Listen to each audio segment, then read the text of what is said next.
Assalamu alaikum, it's Humayun Kakar and welcome you all to KMF CSS Academy. Today we are going to deal with a new topic that is again related to grammar, as grammar is prerequisite of essay writing, so we should focus all of them. आज का जो हमारा topic है वो pronoun है और इसको हम डिटेल से पढ़ेंगे। ये भी ग्रामर का एक हिस्सा है और ये भी बहुत ही इम्पोर्टेंट टॉपिक है क्योंकि इसमें भी आप लोगों को बहुत कुछ सीखने को मिलेगा। तो आज का जो हमारा टॉपिक है दैट इज प्रोनाउन। तो सबसे पहले अगर हम प्रोनाउन के जो वर्ड लिखा है इसको अगर हम एनालाइज करेंगे एटामोलॉजिकली तो ये दो वर्ड से मिलकर बनता है। One is called pro and second is noun. Noun तो हम ऑलरेडी पढ़ चुके। It means of course identification. ठीक है, तो जब हम नाउन ऑलरेडी पढ़ चुके आइडेंटिफिकेशन को कहते हैं। Then what is pro? Pro means after. तो अगर हम इस वर्ड को अकॉर्डिंग टू एटामोलॉजी इस वर्ड को हम एनालाइज करें या इस वर्ड को देखें तो वर्ड क्या कह रहा है? आफ्टर आइडेंटिफिकेशन, यानी कोई ऐसी चीज जो आइडेंटिफिकेशन के बाद आए, यानी जो नाउन के बाद आए तो उसको हम प्रोनाउन कहते हैं। अब इसके साथ हम इसके अगर इसके प्रॉपर डेफिनेशन की तरफ जाए तो हम लोग कहते हैं कि pronoun is used instead of noun. Pronoun is used instead of noun. Instead of noun basically means in place of noun. Pronoun को हम noun के जगह पर यूज करते हैं। एज अ नाउन तो यूज नहीं कर सकते लेकिन नाउन की जगह पर यूज करते हैं। What is reason behind that? हम इसको यूज क्यों करते हैं? एक रीजन इसका है कि to avoid repetition of noun. Pronoun को हम यूज क्यों करते हैं? कि हम नाउन के रिपीटिशन को अवॉइड करें। इट मीन्स कि हम चाहते हैं कि हम न्यू वर्ड्स का इंतखाब करें, एक बात। दूसरी बात ये है कि सेम वर्ड बार बार रिपीट ना हो हमारे पैराग्राफ में। फॉर एग्जाम्पल मैं कहता हूँ कि Ali is a boy, Ali plays cricket, Ali speaks English, Ali eats food, Ali goes to school. Everywhere the word Ali is being repeated. तो इसकी जगह पर हम क्या करते हैं? हम कहते हैं कि Ali is a boy, he plays cricket, he eats food, he goes to school, that person speaks English X Y Z. हम इसकी जगह पर दैट पर्सन भी लगा सकते हैं, ही भी लगा सकते हैं, अली भी लगा सकते हैं। तो हम अली को बार बार रिपीट करने की जगह हम लोग क्या लगाते हैं? प्रोनाउन लगाते हैं। प्रोनाउन के एग्जांपल्स में हमारे पास आते हैं he, she, they, it, I, we, you etcetera. ये सारे आपके पास प्रोनाउंस होते हैं और इनका वाहिद मकसद ये है कि नाउन के रिपीटिशन को अवॉइड किया जाए, यानी नाउन जो है वो बार बार रिपीट ना हो। There are different kinds of pronoun. Pronoun के मुख्तलिफ काइंड्स हैं। The very first kind of pronoun is demonstrative pronoun. पहला जो हमारे पास प्रोनाउन है दैट इज डेमोन्स्ट्रेटिव प्रोनाउन। फिर हमारे पास है पर्सनल प्रोनाउन। फिर हमारे पास है रिलेटिव प्रोनाउन। फिर हमारे पास है reflexive pronoun. Then intensive pronoun. तो जब सबसे पहले हम पहले वाले को देखते हैं, जैसा कि हमने इससे पहले लेक्चर में पढ़ा कि demonstrative means to show something clearly. Demo means to show something clearly, तो डेमोन्स्ट्रेशन का भी वही मतलब निकलता है। फिर हमने एडजेक्टिव में पढ़ा था कि डेमोन्स्ट्रेटिव प्रोनाउन जब एडजेक्टिव का काम करे तो इसे डेमोन्स्ट्रेटिव एडजेक्टिव कहते हैं। तो फिर क्वेश्चन हमारा ये है कि डेमोन्स्ट्रेटिव प्रोनाउन क्या है? इसको हम आसान अल्फाज में डिफाइन कर सकते हैं कि the pronoun which shows something clearly, which shows clear indication towards the subject or towards the noun, it is called pronoun। यानी ये बेसिकली इसका मतलब क्या है कि ये हमें क्लियर कट जो है हमें नाउन इंडिकेट करके दिखाएगा, या नाउन जो है क्लियर कट हम प्रोनाउन के थ्रू ही देख सकेंगे।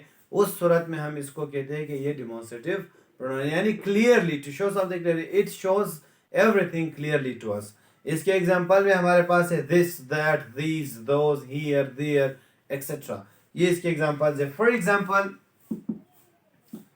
this is a pen. यहाँ पे ये जो this word है, this is your demonstrative pronoun. Most of the time हम यूज करते हैं लेकिन हमें इसका पता नहीं होता. Clear? So it is demonstrative pronoun. Here and there पे बहुत ज़्यादा confusions भी आपको होंगे. अब जो लोग वीडियो देख रहे हैं उनको ये लगेगा कि जिनको पता है कि sir is what sir is saying actually. Here and there तो बेसिकली एडवर्ब्स है, तो वो कैसे प्रोनाउन का काम कर सकते हैं. तो उसका एग्जांपल ये है कि अब मैं कहता हूँ कि there is a pen. There is a pen in the room. अगर आप ये कहते हो तो आप क्या कर रहे हो, इंडिकेट कर रहे हो. So if it is indicating, it is again what? A pronoun, and that is demonstrative pronoun. Okay, next हमारे पास है personal pronoun. Personal basically means, personal does not mean कि private, उस वाले personal की तरफ बात नहीं हो रही है. ये बात हो रही है पर्सनल की. जैसे हम लोग कहते हैं ना personal 10 police personals were killed XYZ, इस तरह हम लोग बोलते हैं. तो ये उन पर्सनल की बात हो रही है, यानी कि which is used for person. Of course, every time pronoun is used for person. So this is a specified shape of pronoun, means the pronoun which is used for person specifically. It is called personal pronoun. For example, he, she, it, they, etc. ये सारे इसमें आ जाते हैं. They are students. Okay, next हमारे पास है relative pronoun. Relative pronoun basically जब हम इसको इसका जो कॉन्सेप्ट गूगल पे पढ़ा है या हम लोग इसको बुक्स में जो पढ़ते हैं तो सिंपली हम ये कहते हैं कि it starts the relative clause. फिर वहाँ पे कंफ्यूजन आ जाता है कि भाई अब क्लॉज क्या है और फिर रिलेटिव क्लॉज क्या है. तो इन सब को क्लियर कट करने के लिए, आसान बनाने के लिए हम कहते हैं कि relative pronoun is used to show relation between between one part of the sentence and another part of the sentence. It is very simple. ये दो मतलब इसमें हमेशा दो पार्ट्स होंगे जुमले में, और उसमें जो वर्ड यूज होगा, जो प्रोनाउन यूज होगा, वो इन दो पार्ट्स के रिलेशन को दिखाएगा, और वो जो वर्ड दिखा रहा है इन दोनों के रिलेशन को, उसको बेसिकली रिलेटिव प्रोनाउन कहते हैं. फॉर एग्जांपल हु है, दैट है, इस तरह के जो हमारे पास है, विच है, हुज है. For example it is Ali who played well.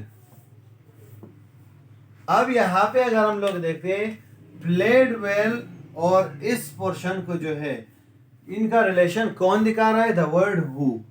यानी इनका आपस में क्या ताल्लुक है, कोई कनेक्टिविटी है इनके बीच में, कोई ताल्लुक है कि नहीं है. बेसिकली अगर इनका ताल्लुक है तो वो कौन दिखा रहा है, who. So who is your relative pronoun. आप यहाँ पे कह सकते हो कि it is the pen that was lost. तो दैट फिर जो है आपका रिलेटिव प्रोनाउन का काम करेगा. ओके, नेक्स्ट हमारे पास है reflexive pronoun. As the word indicates, reflexive, reflex करना, यानी something that comes to you in return. यानी कि जब हम रिफ्लेक्सिव प्रोनाउन की बात करेंगे, हम कहते हैं कि रिफ्लेक्सिव प्रोनाउन वो प्रोनाउन है जो काम सब्जेक्ट ने खुद किया है उसको स्पेसिफिकली जाहिर करे. इसे हम रिफ्लेक्सिव प्रोनाउन कहते हैं, और ये जुमले के एंड में आता है. याद रखना, जुमले के एंड में यानी आखिर में आएगा. सब्जेक्ट को मतलब एक्स्ट्रा इंफॉर्मेशन आपको दे कि ये सब्जेक्ट ने ये काम खुद किया है. यानी when the action is done by subject, so the reflexive pronoun shows the action specifically done by the subject. ठीक है, यानी रिफ्लेक्सिव प्रोनाउन क्या करता है, वो एक्शन आपको दिखाएगा, मतलब वो पर्सन आपको दिखाएगा कि किसने ये काम किया है. Means it will come in return to subject की तरफ वापस आएगा. यानी इसके एग्जांपल में हमारे पास माई सेल्फ है, यूर सेल्फ है, यूर सेल्व्स है, XYZ. ठीक है. For example I cook food myself. Simple, I cook food myself. तो यहाँ पे आपके पास जो मतलब एक्शन जो सब्जेक्ट ने परफॉर्म किया है वो किस तरह किया है, किसने किया है, सब्जेक्ट ने खुद किया है। तो रिटर्न कौन कर रहा है बात, इसको माई सेल्फ जो है वो रिवर्स कर रहा है उस बात को सब्जेक्ट की तरफ। Therefore it is called reflexive pronoun, reflex कर रहा है मोस्ट ऑफ द टाइम, हम इसको इजीली ये कह सकते हैं। अच्छा फिर हमारे पास आता है intensive pronoun. Intensive means pressurise, emphasise, यानी एम्फसाइज करना, दबाव डालना, प्रेशर डालना। यानी हम क्या कहते हैं कि intensive pronoun is basically when reflexive pronoun is emphasized in a sentence, it is called intensive or emphatic pronoun। आसान अल्फाज में आप ये कहो कि जब आप रिफ्लेक्सिव प्रोनाउन को प्रेशराइज करें, उस पर दबाव डालें, यानी उस चीज़ को जो है आप ज़्यादा फोकस करें, तो उस सूरत में हम लोग जो है इंटेंसिव प्रोनाउन इसको कहते हैं। और ये जो है ये जुमले में सब्जेक्ट के बाद आएगा, याद रखना। रिफ्लेक्सिव जो है वो जुमले में सब्जेक्ट, वो जुमले में एंड में आता है, और जो इंटेंसिव है वो सब्जेक्ट के बाद आएगा। यानी इट इज इंटेंसिव प्रोनाउन जो है वो बेसिकली सेंटेंस का मतलब मेन पोर्शन नहीं है। हम इसको एक्स्ट्रा दबाव डालने के लिए, प्रेशराइज करने, सब्जेक्ट को प्रेशराइज करने के लिए हम इंटेंसिव प्रोनाउन यूज़ करते हैं। मतलब बात यही है कि myself, yourself, X Y, यही इसके एग्जांपल्स है, लेकिन इसका जो यूजेज है वो अलग होगा। मैं आपको आसान एग्जांपल देता हूँ। बचपन में ये होता था कि हम होमवर्क जो है, स्कूल का जो होमवर्क होता था वो हम घर जाकर किसी दूसरे से करवा लेते थे। तो फिर जब टीचर को समझ आ जाता था कि भाई ये तो इसने खुद नहीं किया है, तो वो फिर क्या कहता था कि भाई ये तुमने नहीं किया है। तो फिर हम इस बात को ज़्यादा दबाव के साथ कहते थे ना, यकीन दिलाने के लिए कि भाई ये मैंने खुद किया है। Sir, I myself have done this work, I myself have completed this work. I swear I myself have completed. इसका मतलब क्या हुआ कि हमने जो सब्जेक्ट की जो परफॉर्मेंस उस पर ज़्यादा एम्फसाइज किया है उस चीज़ को, ताकि अगले बंदे को इस चीज़ पे यकीन आ जाए, the next person accepts it. तो इसका एग्जांपल यही है कि I myself have cooked food, यानी कि खाना बहुत अच्छा बना है। चूँकि आप दूसरों को पता है कि मैं अच्छा शेफ़ नहीं हूँ, तो वो डेफिनेटली यकीन नहीं करेंगे। तो फिर मैं उनको यकीन दिलाने के लिए क्या कहूँगा, I myself have cooked this food, believe you me. If you don't believe it, it's up to you. लेकिन ये दबाव डालने के लिए मैं राइट आफ्टर सब्जेक्ट लिख लूँगा। नेक्स्ट काइंड जो हमारा है, that is indefinite pronoun। indefinite तो आपको इजीली समझ आएगा, या फिर इवन आपको समझ आया भी होगा इस वर्ड से। जो वर्ड हमें नजर आ रहा है ना, indefinite, ये वर्ड हमें सब कुछ क्लियर कर रहा है।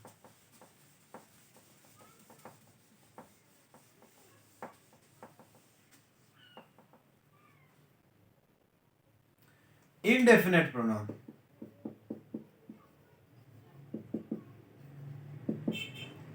indefinite pronoun मीन्स जिस सब्जेक्ट के लिए हम यूज कर रहे हैं उसका हमें पता ही नहीं है कि हम मतलब किस स्पेसिफिक पर्सन के लिए इस चीज को यूज करते हैं। Means the pronoun which is used for unknown person, it is called indefinite pronoun। For example, one may leave।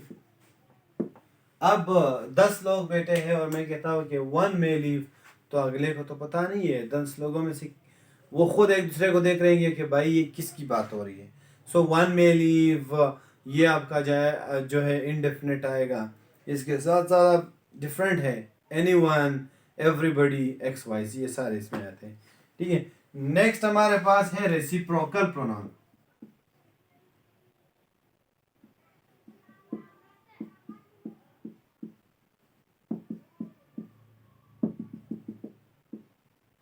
Reciprocal pronoun, reciprocal आप लोगों को अगर मैथ्स आपने पढ़ा है so you can understand it, but if not then even fine.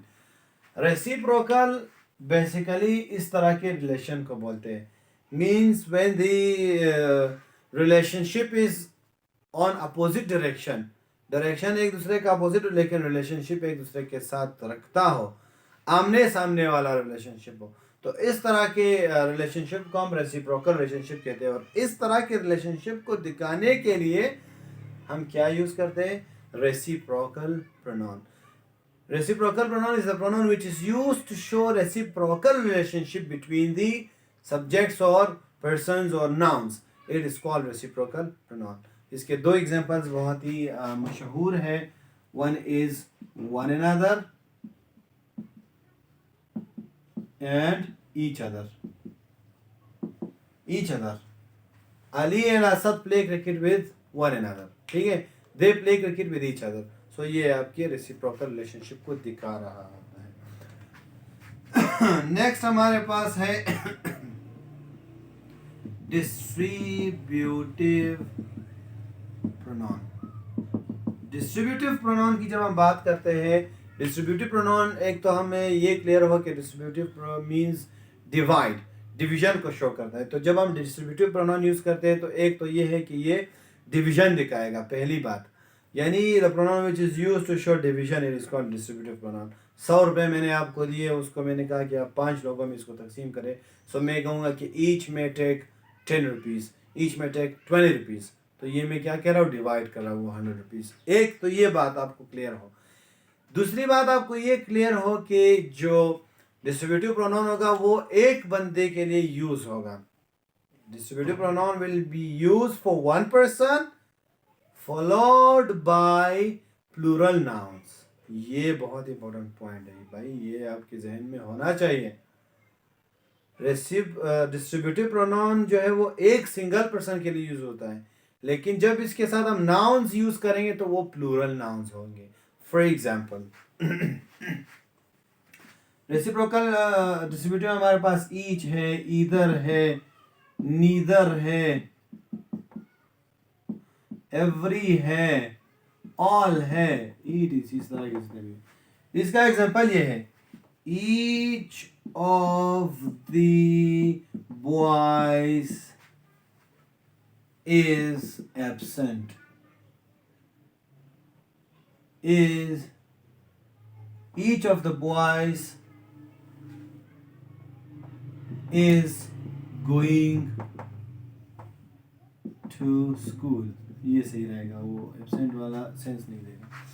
अच्छा, each of the boys is, तो ये आपके पास डिस्ट्रीब्यूटिव प्रोनाउन है। each is used for single person, इसलिए हमने यहाँ पे सिंगुलर वर्ब लगाया है, लेकिन it will always be followed by plural nouns। जहाँ पे भी आप plural nouns, जहाँ पे भी आप डिस्ट्रीब्यूटिव प्रोनाउन यूज करेंगे इस शक्ल में, तो ये प्लूरल नाउन्स इसको फॉलो करेगा, प्लूरल नाउन, और फिर आगे वापस सिंगुलर वर्ब इसको फॉलो करेगा। आसान एग्जांपल आप ये कह सकते हो जैसे मैंने अभी दिया कि every either may take 20 rupees। इधर में टेक 20 रुपीज़। मैंने आपको 100 रुपये दिया, 5 लोग हो तो मैं कहता हूँ इधर यानी हर एक 20-20 रुपये ले ले। आसान में हम ये कहते हैं इन उर्दू। इन इंग्लिश इधर में टेक 20 रुपीज़। इट मीन्स के ये क्या दिखा रहा है? डिस्ट्रीब्यूशन दिखा रहा है। तो याद रहे डिस्ट्रीब्यूटिव प्रोनाउन जो है वो हमेशा सिंगुलर पर्सन को दिखाएगा, प्लूरल नाउन्स इसको फॉलो करेंगे और फिर सिंगुलर वर्ब इसके साथ लगेगा, और ये यूज होता है डिस्ट्रीब्यूशन के लिए और सिंगल पर्सन के लिए। लास्ट हमारे पास है impersonal pronoun. Impersonal pronoun basically means it is very different from others. Impersonal pronoun is used for both living and non-living things। हमारे पास जो भी आएगा याद रहे, इम्पर्सनल प्रोनाउन जब भी आप स्टडी करेंगे तो ये चीज़ आपको बहुत क्लियर हो कि impersonal pronoun is use for both living and non living things. कुछ प्रोनाउन ऐसे होते हैं जो स्पेसिफिकली लिविंग के लिए यूज होते हैं, जैसे ही, शी है, दे है, ठीक है, और कुछ जो है वो स्पेसिफिकली नॉन लिविंग के लिए यूज़ होते हैं, जैसे दिस है या दीज है, ये आपको नॉन लिविंग, या विच है, ये नॉन लिविंग के लिए यूज़ होगा। लेकिन जो इम्पर्सनल प्रोनाउन है that will be use for both living and non living things. इसके एग्जांपल्स में हमारे पास दैट है और इट है। इसका एग्जांपल मैंने आपको दिया, अगर याद, मैंने कहा it is Ali who played well, तो it is Ali who played well, he is Ali. It is the pen that was lost, it is the pen, it जो है वो पेन के लिए भी यूज हुआ। इट इज अली, तो इट जो है वो अली के लिए भी यूज हुआ। Ali is living thing and pen is non living thing. और लास्ट में हमारे पास चूंकि फाइनल वन है, that is interrogative pronoun. Interrogative pronoun जैसा कि वर्ड इंडिकेट कर रहे हैं, interrogative means question. So the pronoun which is used to show question, it is called interrogative pronoun. Interrogative pronoun is used to show question. इसके examples में हमारे पास who आता है, which आता है, whose आता है, xyz। अभी आपके ज़हन में एक क्वेश्चन होगा कि who तो हमारे पास रिलेटिव प्रोनाउन है, तो अभी ये इंटेरोगेटिव में कैसे चेंज हुआ? It is relative pronoun when it is used to show relationship between two clauses. लेकिन जब ये यूज होता है क्वेश्चन के लिए, तो उस सूरत में फिर ये जो है आपके पास इंटेरोगेटिव प्रोनाउन आ जाएगा। Which is lost, what is your name, ये भी है, what is also your interrogative pronoun.